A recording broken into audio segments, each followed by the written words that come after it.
Klinikada yox. Demək olar ki, bir spa mərkəzində su ilə dolu xüsusi platformaya daxil olursunuz və cəmi 1 dəqiqə ərzində bədəninizin 3D xəritəsi hazırlanır. Nə rentgen şüası var, nə də MRT aparatının içində uzun müddət gözləməyə ehtiyac yoxdur. Midjourney şirkəti tibbi texnologiya sahəsinə daxil olduğunu rəsmən açıqladı. Şirkətin hazırladığı yeni tam bədən ultrasəs skaneri, səs dalğaları və xüsusi ultrasound on chip texnologiyası vasitəsilə insan bədəninin görüntüsünü yaratmağı hədəfləyir. Bilirik ki, kompüter tomoqrafiyası rentgen şüalarından istifadə edir.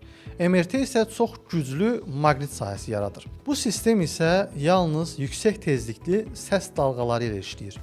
Yəni hər hansı ionlaşdırıcı radiasiya yoxdur. Bir çox həkim və radioloq bildirir ki, bu texnologiya ümidverici olsa da, onun MRT və ya digər tibbi müayinələri tam əvəz edə biləcəyini söyləmək hələ tezdir. Bununla belə prosesin başlaması belə artıq həyəcan vericidir. Əgər gələcəkdə insanlar ildə bir dəfə yox, ayda bir dəfə, hətta hər həftə bədənlərini təhlükəsiz şəkildə skan etdirə bilsələr, bəlkə də bir çox xəstəlik hələ simptom vermədən aşkar ediləcək.